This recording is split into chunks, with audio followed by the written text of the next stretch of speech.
Nous sommes au nord-ouest de la Colombie, dans la petite ville de Quibdó, chef-lieu du département de Chocó. Le bureau du Comité international de la Croix-Rouge se trouve en plein centre-ville. Abraham Doblado, délégué du CICR, s'apprête à partir en mission pour 6 jours. Satellitale. Voici le téléphone satellite. On le range là, dans le sac. Voilà pour le téléphone, c'est bon. Everything is important. Tout est important. We cannot afford to not have On ne peut what pas we se need permettre d'oublier in the field. d'emporter ce dont nous We avons are besoin not sur le coming terrain. back and On ne peut we pas cannot revenir ou stop interrompre le the voyage. trip. But I would say Mais je dirais if there is que one la chose la plus importante, c'est ce thing to téléphone bring is satellite. the satelllital phone. When we don't have Quand on n'a pas de réseau, network il nous coverage, permet au moins we can at d'atteindre least notre reach bureau central à Bogota. Central in Bogota with that. Il nous permet de because rester en we are contact. in constant contact. La capitale de la Colombie est éloignée, et dans ce pays en proie à la violence, chaque mission sur le terrain peut s'avérer dangereuse.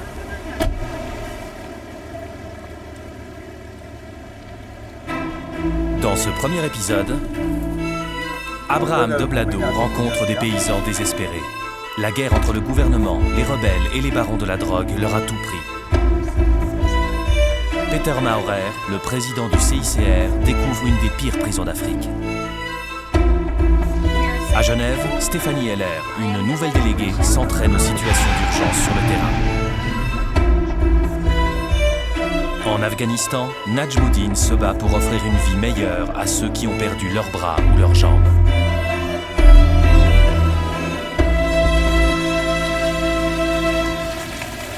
Dès la sortie de Quibdó, c'est la jungle avec ses propres règles. Ici, ce sont les groupes criminels et les rebelles qui font la loi. Avant son départ, Abraham a informé toutes les parties sur le but de sa mission. Une mesure de prévention indispensable. L'emblème du CICR et l'interdiction du port d'armes pour les délégués sont ces deux autres atouts en matière de sécurité. Quand nous nous rendons dans des endroits isolés, où la présence de groupes armés est plus que probable, c'est très important qu'on puisse nous identifier facilement.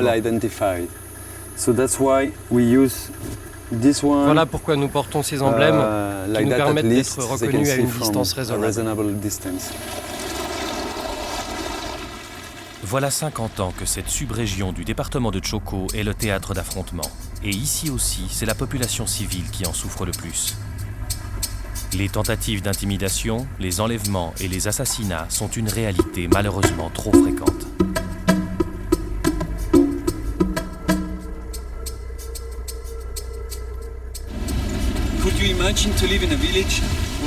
Tu t'imagines vivre dans un village où quelqu'un avec qui tu as grandi vient d'être assassiné avec une hache? Ce genre de choses arrive tout le temps. C'est ce qui s'est passé il y a une semaine dans le village qu'on vient de traverser. Rebelles et groupes armés font régner un climat de terreur. Pour protéger les habitants de ce village, nous en tairons le nom. Une centaine de personnes vit ici, dans des conditions d'hygiène précaires et très loin de l'hôpital le plus proche. Comme le village est très isolé et que la région est dangereuse, aucune autre organisation humanitaire ne vient en aide aux habitants. Le CICR soutient la population par un programme de culture de chanderie. Comment ça va mon pote? Ça va et toi? Très bien. Abraham et son équipe ont aussi financé la construction de cette maison communale. L'autre raison pour laquelle nous sommes actifs au sein de cette communauté, c'est à cause de la présence de groupes armés. Évidemment, ça ne facilite pas le contact. Les gens n'aiment pas trop exposer leurs problèmes à des inconnus. Les projets que nous menons ici sont un bon moyen de contact. Parce qu'en plus d'aider les gens concrètement, ils permettent d'établir un rapport de confiance. Les paysans ont cultivé illégalement de la coca, la plante qui peut ensuite être transformée en cocaïne. Comme de nombreux groupes rebelles se financent grâce au trafic de drogue, le gouvernement a pris des mesures radicales en répandant du poison sur les champs. Notre nourriture quotidienne est composée de bananes, de riz, de maïs, de manioc. Tous ces aliments nous permettent de nourrir nos enfants. Qui va nous aider à les nourrir à l'avenir? La coca ne nous a pas fait gagner grand-chose, mais au moins elle nous permettait de survivre. Si le gouvernement détruit nos champs pour donner l'exemple, qu'est-ce que le CICR va pouvoir faire pour nous aider?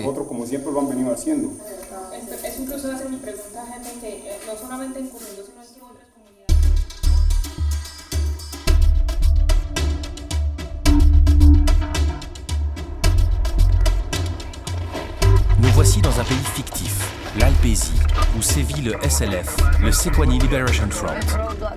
Dans la campagne genevoise, Stéphanie Heller est en pleine formation pour les nouveaux délégués. Dans ce jeu de rôle, la jeune Lausannoise de 28 ans est la chef de mission. Son équipe est arrêtée à un barrage par un détachement de l'ADF, l'Alpesian Defense Force. Good morning. Bonjour. Vous êtes le CICR? Que faites-vous ici? Vous avez des papiers? Oui, bien sûr. Nous sommes 7 personnes. Je suis la chef de mission. Voici mes papiers d'identité. Tous vos papiers d'identité, s'il vous plaît. Tout le monde dehors. L'équipe du CICR revient d'une visite à un camp de réfugiés, ce qui pourrait leur poser de gros ennuis. Voici une notification pour le lieutenant-colonel. Comme il s'agit d'un exercice, Stéphanie ne panique pas. Quelle est votre nationalité? Je suis d'ici, alpésien. Alpésien? Je suis iranien. Colombienne. Allemand. Suisse. Espagnol. Ok. Vous êtes la chef de mission de cette équipe? Oui. Et vous êtes allemand? Oui. Yves, tu le mets à l'écart, comme on a déjà arrêté des espions allemands. Tu vérifies tous ses contacts, ses relations avec l'Alpésie et ce qu'il sait du SLF. On veut tout savoir. Bon, qu'est-ce que vous faites ici? Vous êtes médecin? Vous portez une croix rouge, nous avons un blessé, vous pouvez nous aider? Nous avons une trousse de premier secours. Y a-t-il quelqu'un pour soigner un de mes soldats? Vous êtes allé dans la zone du SLF? Oui, c'est exact. Vous voulez faire quoi? Nous avons cherché à savoir si les civils non impliqués dans le conflit ont besoin d'aide, d'eau, de médicaments. Vous avez donc parlé au SLF? C'est de la folie d'aller là-bas. Ce sont des terroristes, ils vont vous voler, vous tirer dessus. Je peux? Oui, allez-y. À notre arrivée en Alpésie, nous avons conclu un arrangement avec les deux parties, l'ADF et le SLF. Nous parlons aux deux camps et nous ne prenons pas parti. Nous voulons seulement nous assurer de pouvoir aider les personnes qui ne sont pas impliquées dans le conflit, d'un côté comme de l'autre. Elle est blessée. Je veux savoir où ils sont exactement. Donnez-moi ces informations. Malheureusement, ce sont des informations que nous n'avons pas le droit de communiquer. Nous ferions de même avec le SLF s'ils nous arrêtaient. Nous n'aurions pas le droit de leur communiquer votre position. Nous agissons ainsi pour votre sécurité et pour notre sécurité à tous. Excusez-moi. Que pouvez-vous faire pour elle? Je viens d'examiner votre collègue. Elle m'a dit qu'elle a marché sur une mine. Elle est très gravement touchée et je pense qu'il faut l'emmener d'urgence à l'hôpital. Oui, très bien. C'est une nécessité. Que pouvez-vous faire? Si elle n'est pas armée, nous pouvons l'emmener avec nous pour la transporter le plus vite possible à l'hôpital le plus proche. Ok. Qu'est-ce qui se passe avec mon collègue? Nous le gardons ici pour des vérifications. Je peux vous demander quel genre de vérification vous comptez faire? Nous soupçonnons d'être un espion. Nous voulons savoir avec qui il a été en contact. Il a déjà avoué avoir été en contact avec le SLF. Nous avons besoin de plus de temps pour vérifier tout ça. Dans ce cas, nous devons rester avec lui. Nous ne pouvons pas abandonner un membre de l'équipe. Vous ne pouvez pas rester ici, c'est une zone de combat. Nous allons le garder ici. Un membre de la police militaire va venir le chercher et si vous le souhaitez, on vous informera de la situation. Commandant, mon commandant, il est allemand. Il dit qu'il a parlé aux terroristes. Oui. Il est allemand et il leur a parlé.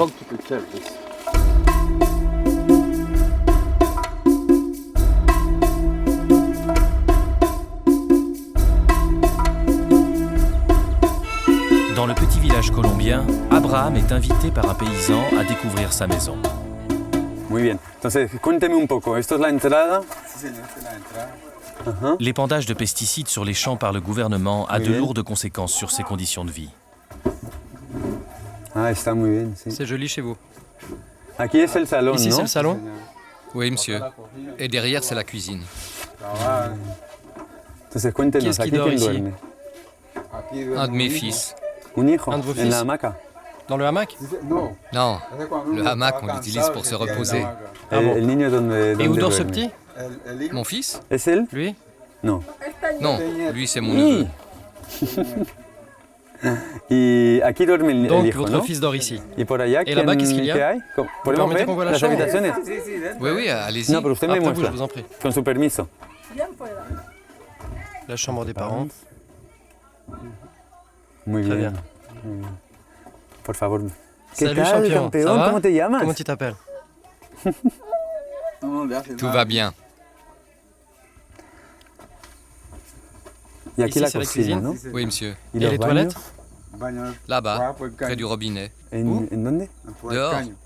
Por afuera. Oui. Et quand il pleut, il y a de l'eau à l'intérieur? Oui.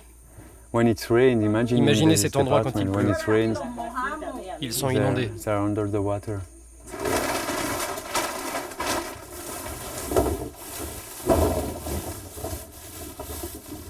That's the quality of the Voici l'état du maïs après l'épandage d'herbicides. After the fumigation. Les autochtones mangent ces récoltes empoisonnées car ils n'ont pas d'autre choix, même s'ils savent que c'est dangereux pour leur santé. Une réalité face à laquelle Abraham avoue son impuissance. Nous ne sommes pas des utopistes. Nous travaillons dans la réalité, avec le conflit. Par contre, nous pensons qu'il est possible de faire en sorte que la situation s'améliore un peu et que la souffrance diminue, même si on voit que bon nombre de choses se répètent.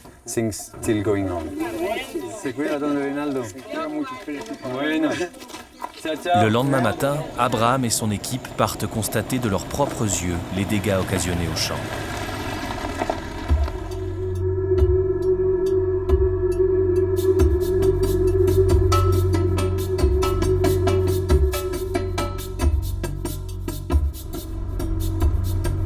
Nous voici à Kinshasa, la capitale de la République démocratique du Congo. Le nouveau président du CICR, Peter Maurer, est entré en fonction il y a seulement 1 an. Maurer aime le terrain et cherche le contact avec ses collaborateurs, comme ici, avec la délégation congolaise, qui est une des 5 plus importantes en nombre. À travers le monde, le CICR compte 13 000 employés. Bonjour à tout le monde. Vous êtes conscients toutes et tous que je suis probablement le plus jeune en mois et années, plus jeune que vous-même en expérience de travail au CICR. C'est seulement depuis juillet de l'année passée que je suis à la tête du CICR. Le cœur de notre mandat reste la violence armée.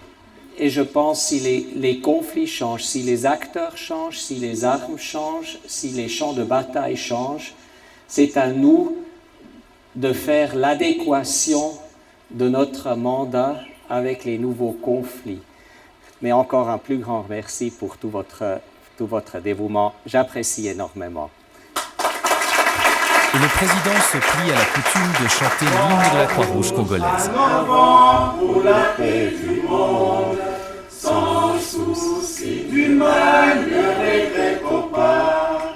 Croix-Rouge du Congo, nous la garderons, même la nuit du monde entier. Soleil, soleil du ciel, où la tempête noire, c'est la voix de Henri Dunant. Alors là, je dois pratiquer encore un peu, mais vous le savez. Ces chansons, il en va de même pour tous les employés qui travaillent pour le CICR. Nous sommes tous partagés. D'un côté, on est confronté aux pires choses, et de l'autre, chaque jour, il faut reprendre courage et poursuivre notre travail. Le courage, on le retrouve en étant tourné vers l'avenir, en partageant des moments joyeux et en essayant de continuer à mener une vie normale. On ne peut pas passer son temps à se lamenter sur ce qu'on voit. Il faut continuer à mener une vie normale pour avoir la force de poursuivre ce travail.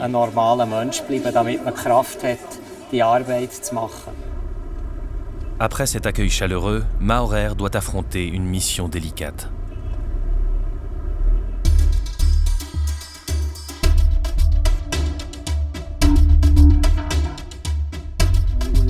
Dans le pays fictif d'Alpésie, le collègue de Stéphanie est toujours retenu prisonnier. Elle s'efforce de le faire libérer. Les autres délégués estiment que la soldate blessée doit être transportée rapidement à l'hôpital. Qu'allez-vous faire pour nous? Pour commencer, nous allons nous occuper de votre collègue. D'ailleurs, si vous avez d'autres collègues, attention.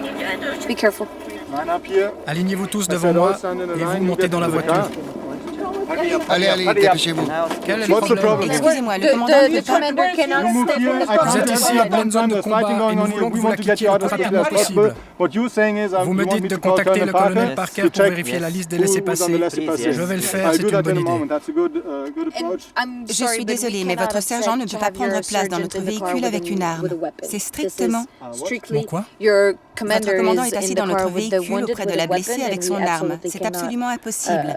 Ça nous est interdit. C'est un de mes soldats. Vous dites que vous voulez l'emmener à l'hôpital, mais nous sommes en zone de combat. Il y a le SLF. Ils vont vous arrêter et vous tuer.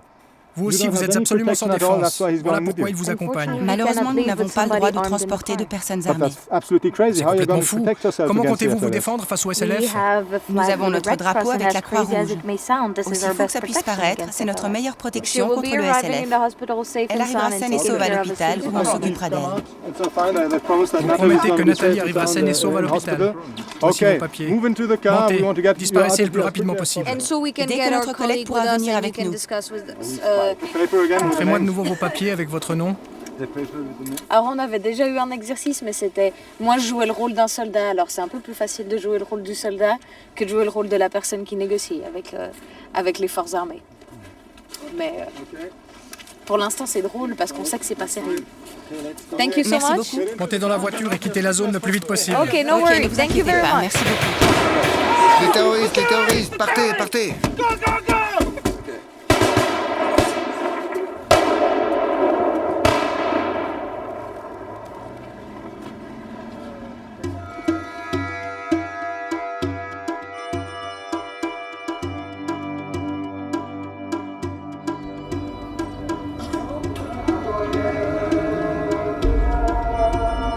Nous voici dans une des régions les plus dangereuses du monde, profondément marquée par les guerres successives de ces dernières décennies.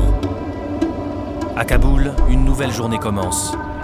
Les employés et les patients arrivent au centre orthopédique du CICR. À l'origine, il a été construit pour les mutilés de guerre, mais désormais, il est également ouvert aux civils. Amis ou ennemis, ici, tout le monde est traité de la même manière.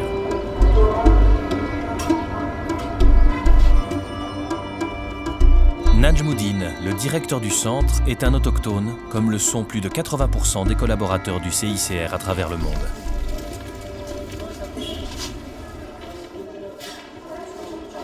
Najmuddin connaît personnellement la plupart de ses patients.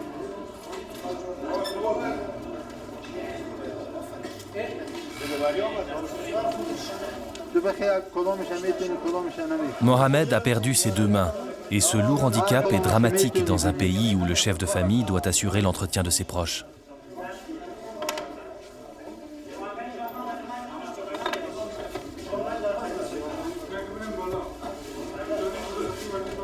Il doit s'entraîner à maîtriser ses prothèses pour sa vie à l'extérieur du centre. Autant de gestes qui paraissent insignifiants aux valides et qui, pour lui, sont synonymes d'autonomie. Il y a une année, il a perdu sa main gauche et il y a 4 ou 5 mois, il a aussi perdu sa main droite.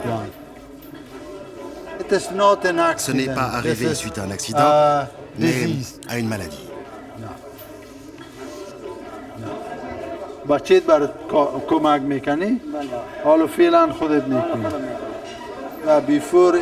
Avant, son fils faisait tout pour lui. Maintenant, grâce aux prothèses, il peut faire beaucoup de choses lui-même.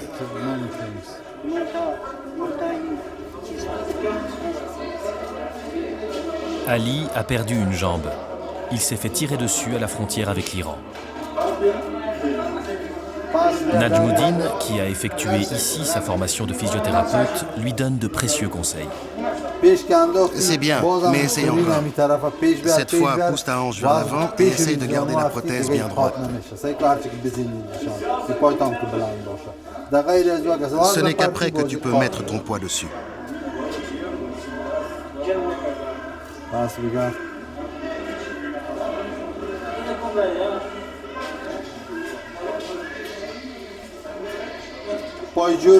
Pose ton pied valide plus loin en avant. Par contre, avance moins la prothèse.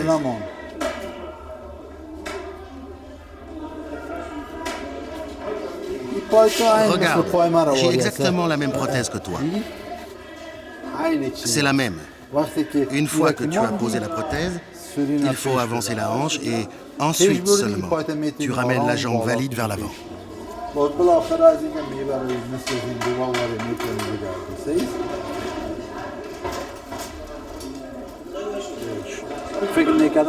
Au début, j'avais exactement les mêmes craintes que toi. Mais maintenant, je peux même marcher toute la journée.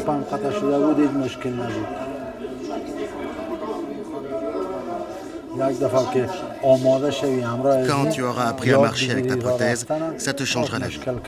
J'étais dans le même cas que toi. Au début, c'est très difficile. Mais à force de m'entraîner, j'ai appris. Au début, on se dit qu'on n'y arrivera jamais. Mais bientôt, tu pourras marcher à nouveau. Il faut du temps et de la patience. Tu vas y arriver, c'est sûr. Avec l'aide de Dieu. Ne t'en fais pas.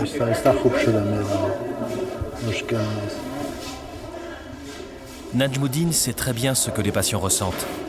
Il avait 18 ans quand il a roulé en voiture sur une mine. L'explosion lui a arraché les 2 jambes jusqu'aux genoux. À cette époque, il a cru que sa vie était détruite. Le CICR l'a remis sur pied en lui fournissant des prothèses et un travail. Au fil des ans, Najmuddin est passé d'aide-soignant à directeur du centre. Perdre les 2 jambes d'un seul coup, ça signifie perdre la moitié de son corps en un instant. À 18 ans. C'est très difficile à accepter. Je sais ce que ressentent les jeunes gens qui arrivent avec une double amputation.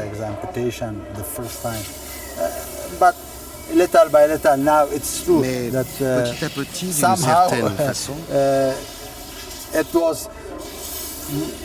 Bon, bien sûr, c'est très difficile à accepter de perdre une partie de son corps. Aujourd'hui encore, je ne l'accepte pas. Pourquoi est-ce que je ne peux pas courir? Pourquoi est-ce que je ne peux pas avoir la sensation de l'herbe sous mes pieds, ni celle de l'eau? Ça me fait encore souffrir maintenant. Il y a autre chose qui me blesse, aujourd'hui encore. Je n'avais pas un seul ennemi. Pourquoi a-t-il fallu que je perde mes jambes pour rien?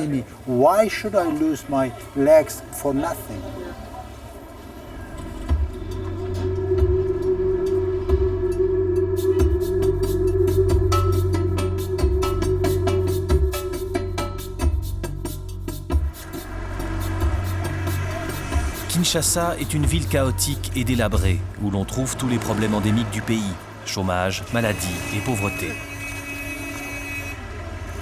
Dans un quartier périphérique se trouve la plus grande prison du pays, Makala. 6700 prisonniers y sont incarcérés, alors qu'elle a été construite pour en accueillir 1500. Makala serait un enfer, et même la pire prison d'Afrique, aux yeux des organisations de défense des droits humains. Le directeur de la prison reçoit les délégués du CICR qui viennent régulièrement la visiter, mais aujourd'hui, ils sont accompagnés de leur président, Peter Maurer.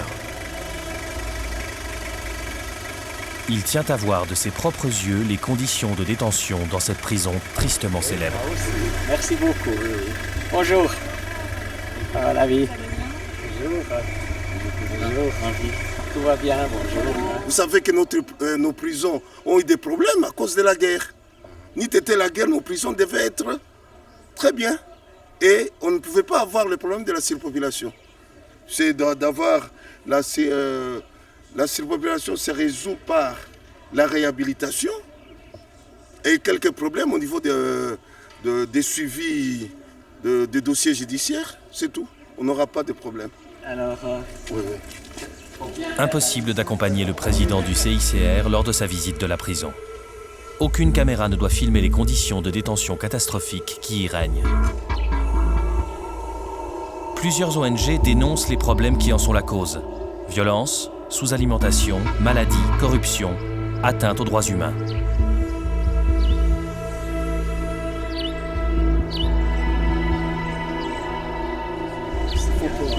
À sa sortie, Mahorer refuse de nous décrire ce qu'il a vu.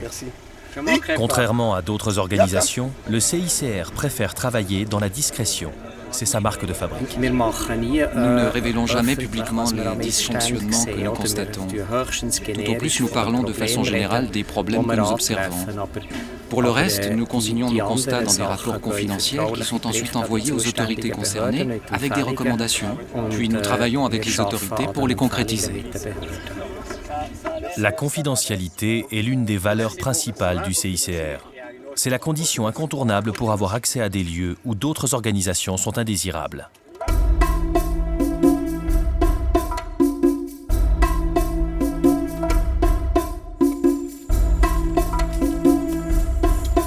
Dans la jungle colombienne, les étrangers sont rares. Abraham accompagne les paysans qui tiennent à lui montrer leurs champs détruits. Je glisse.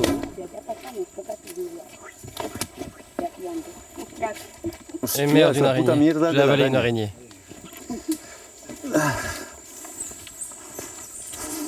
La marche dure des heures sur un sol boueux et par une chaleur et une humidité étouffantes.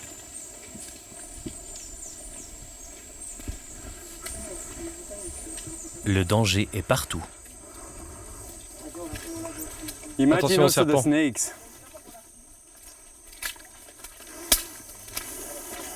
Nous atteignons enfin les champs de riz financés par le CICR. Il y a beaucoup de dégâts, car le gouvernement a pulvérisé de l'herbicide par avion pour détruire les plants de coca. Le problème, c'est que les cultures jaunissent. Quand c'est le cas, c'est mauvais signe. En voyant ce champ, on pourrait se dire que tout va bien. Mais là, et là aussi, aux endroits où ça devient jaune, la récolte est fichue.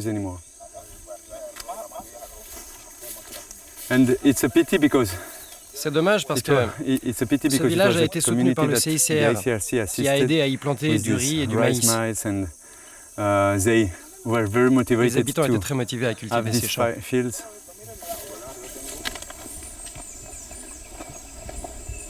Voici la différence entre un plan abîmé et un plan sain. C'est frappant. Oui, en effet. Une grande partie de la future récolte de riz a été détruite. Idem pour les bananes.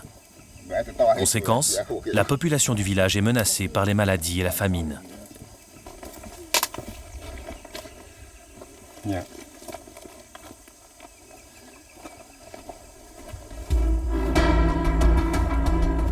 Et voici leur champ de coca dont les feuilles alimentent le marché de la cocaïne.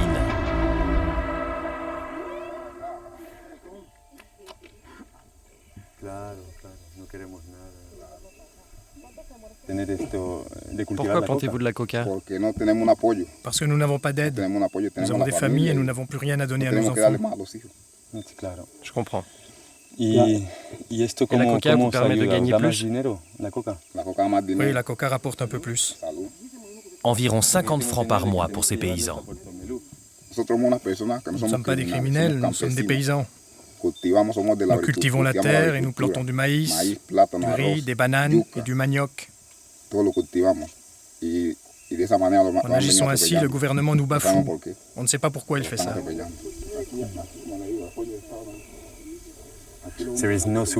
Personne n'aide ces gens. Et ces familles doivent se battre pour leur survie. Comme vous pouvez vous en rendre compte, ils ne savent probablement même pas ce qu'il advient de la coca. Ils ont leur champ qui leur permettent de gagner de l'argent et personne ne leur propose des solutions alternatives. Ils doivent avoir de quoi payer pour leur santé, pour leurs vêtements, juste de quoi assurer leurs besoins vitaux.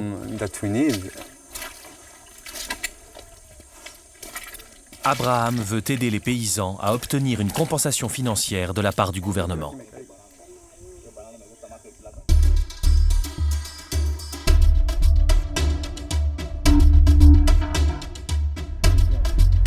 À Genève, c'est un grand jour pour Stéphanie. Elle doit apprendre à maîtriser les célèbres véhicules tout-terrain à Croix-Rouge. Je vous souhaite la bienvenue dans ce centre du TCS. Je m'appelle Martin et vous pouvez vous tutoyer. Nous tutoyer. Installez-vous derrière le volant si possible et les hommes sur le siège passager.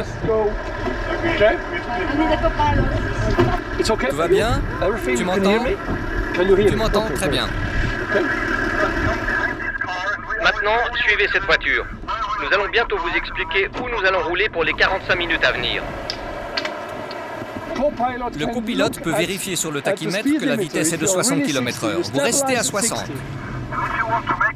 Pour effectuer un freinage d'urgence, mesdames et messieurs, vous devez exercer une poussée équivalente à 70 kg sur votre pied droit en appuyant sur le frein. Accélérez, accélérez, accélérez. Allez-y, allez-y. Formidable. Regardez-moi, c'était très bien. Mais n'oubliez pas de respirer. N'oubliez pas de respirer, d'accord?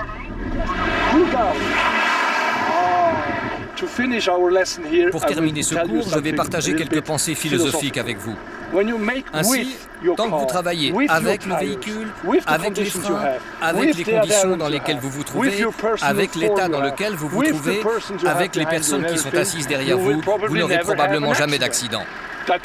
En revanche, si vous vous braquez contre quelque chose, vous aurez des problèmes. C'est la même chose dans la vie.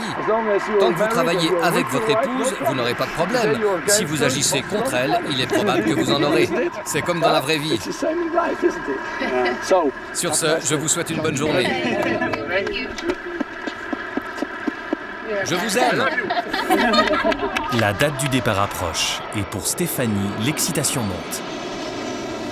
Et je me dis, oh, je suis en train de conduire une voiture du CICR, faut pas que je casse.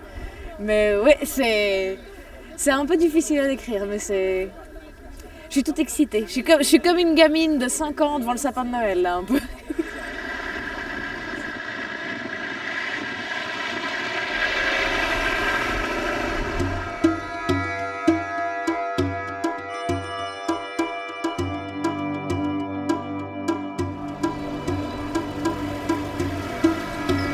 Au centre orthopédique du CICR à Kaboul, on fournit gratuitement des prothèses et des chaises roulantes aux hommes, aux femmes et aux enfants.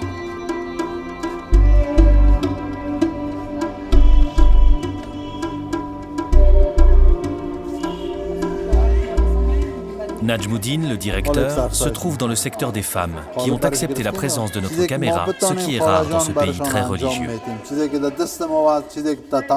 Les femmes ont également payé un lourd tribut à la guerre, en particulier à cause des mines.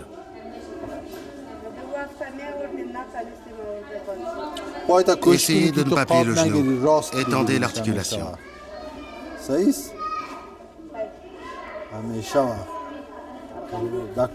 Vous avez marché sur une mine?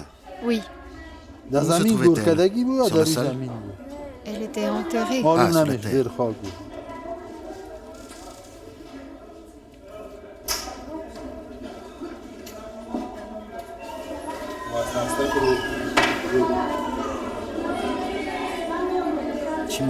Qu'est-ce que tu manges? C'est bon?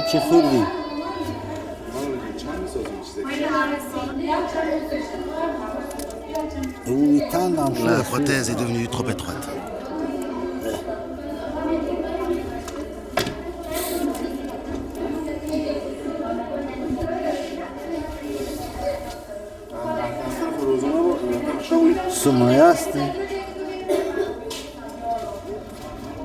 Sans leur prothèse, ces personnes ne pourraient pas contribuer à l'entretien de leur famille et elles courraient le risque d'être exclues. La plupart des 300 employés du centre sont d'anciens patients qui font bénéficier aux autres de leur expérience passée. Bien sûr, c'est triste de voir des personnes mutilées et handicapées, mais comme ici on leur réapprend à marcher et qu'elles retrouvent ensuite une place dans la société, on peut dire que ce centre est un endroit plutôt joyeux.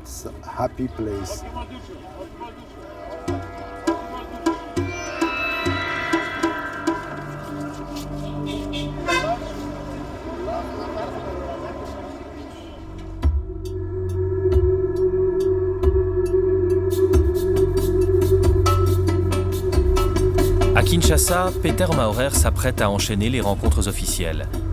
Mais avant, il faut apprendre à maîtriser le protocole.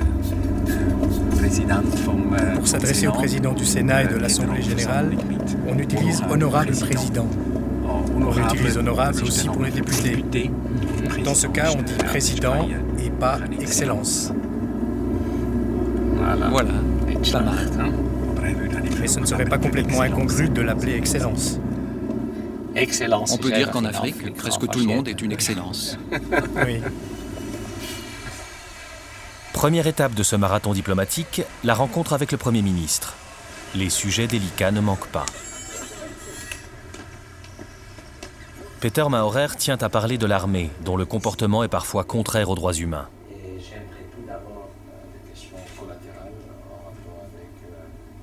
Mais une fois encore, nous sommes priés d'attendre dehors. Deuxième étape, la rencontre avec Kengo Wadondo, le président du Sénat et numéro 2 du régime, après le président Joseph Kabila. Une nouvelle fois, Peter Maurer a des objectifs très concrets. Il nous explique que la situation dans les prisons surpeuplées doit s'améliorer et qu'il a l'intention de faire pression. Mais son devoir de confidentialité l'empêche de nous en dire davantage. J'apprécie votre soutien. Merci beaucoup. Bravo, Président. Merci beaucoup.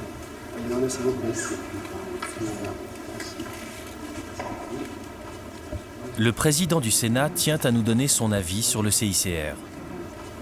Non, c'est un organisme que je respecte parce que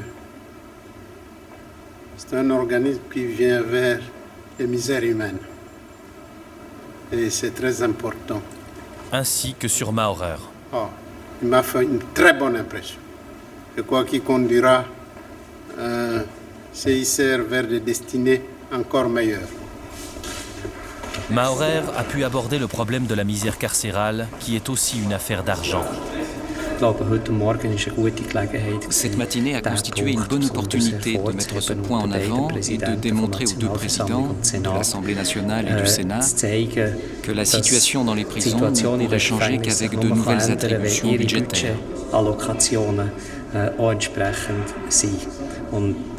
J'espère qu'à l'avenir, les choses vont bouger un peu, qu'on constatera certaines améliorations.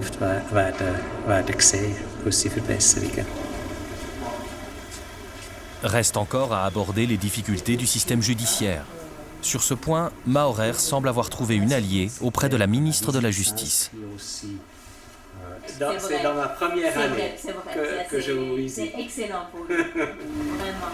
Je n'ai pas l'impression, les rapports que j'ai de là, que le pouvoir judiciaire a commencé à fonctionner normalement, ni l'administration. Je vous remercie, monsieur. Je pars pour Goma. Quand Peter Maurer lui annonce qu'il va s'envoler pour Goma dans un avion privé, la ministre tente de s'inviter pour le vol. Non, notre avion. Ah, vous avez un avion? Oui, mais... Parce que moi, je veux partir la semaine prochaine aussi. Oui. Je serai à Goma aussi la semaine prochaine. Neutre, impartial et indépendant. Et donc, on vole neutre, impartial et indépendant. Maurer aurait donné exactement la même réponse au président Kabila. Souvent, c'est avec les ministres de la Justice qu'on a les discussions les plus difficiles, parce que c'est là que les divergences de point de vue sont les plus importantes. Mais parfois, il y a des situations comme celle-ci où l'on se rend compte que la ministre de la Justice est la meilleure alliée du CICR et qu'elle devient presque une sorte d'avocate du CICR au sein du système politique.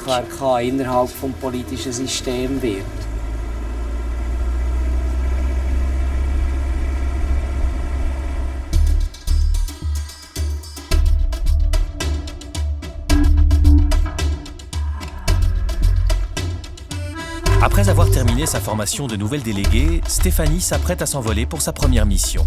Ce sera en Israël, la destination choisie par ses supérieurs. Je suis un peu du genre où ça tourne et ça tourne et ça tourne et je réfléchis, puis il faut que je fasse ça, puis il faut que je fasse ça, puis il faut que je fasse ça.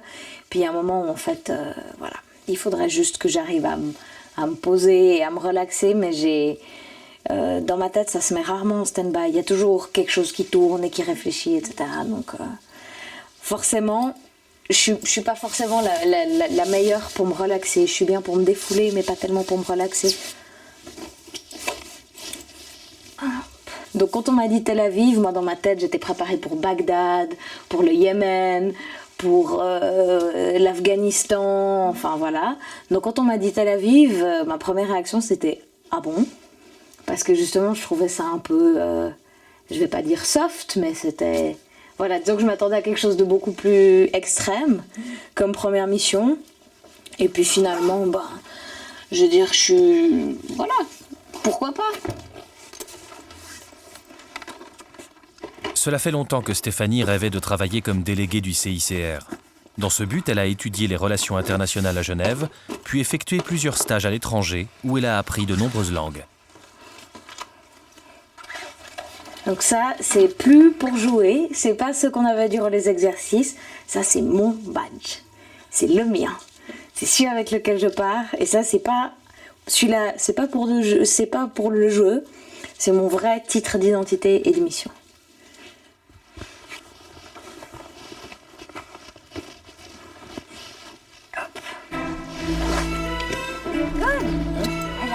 Dans le prochain épisode, Stéphanie Heller, la nouvelle recrue du CICR, débute sa mission en Israël par un premier succès en tant que déléguée.